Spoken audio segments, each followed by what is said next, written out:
অবশেষে এই সেই পার্সেল যার জন্য এত দিনের অপেক্ষা আর এতদিন পর হাতে পেলাম। বিশ্বাস করুন, প্রতিদিন ভাবতাম কবে আসবে, কবে হাতে পাবো। আজকে সেই অপেক্ষার পালা শেষ হলো। মনে হলো যেন একটি আনন্দের বাক্স খুলছি। আমি যদিও জানি ভেতরে কি আছে, একটি বই আছে। এটি অনেকের কাছে শুধুমাত্র একটি বই, কিন্তু আমার কাছে এটি বইয়ের থেকে অনেক বেশি কিছু, সঙ্গী বলতে পারেন। কারণ আমার মতো যারা আছে, যারা অনেক কিছু কথা প্রকাশ করতে পারে না, তাদের কাছে এটি একটি খোরাকও বটে।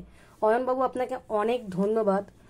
আপনার লেখায় মনে হয় যেন ঠিক এই কথাটাই আমি বলতে চেয়েছিলাম, কিন্তু বলতে পারিনি। সেটি আপনার লেখার মাধ্যমে ফুটে উঠেছে। আর আপনি এই যে লিখেছেন না, মনের খেয়াল রেখো, এভাবে কতজন বলে।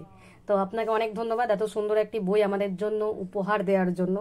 আরও আপনার বই প্রকাশ হোক আগামী দিনে, আপনার আরও আরও আরও ভালো লেখা আসুক, যেগুলো পড়ে নিজেকে প্রকাশ করতে পারি। আপনাকে অনেক ধন্যবাদ। আপনি ভালো থাকবেন। আপনি ভালো থাকলে আমরা ভালো থাকবো।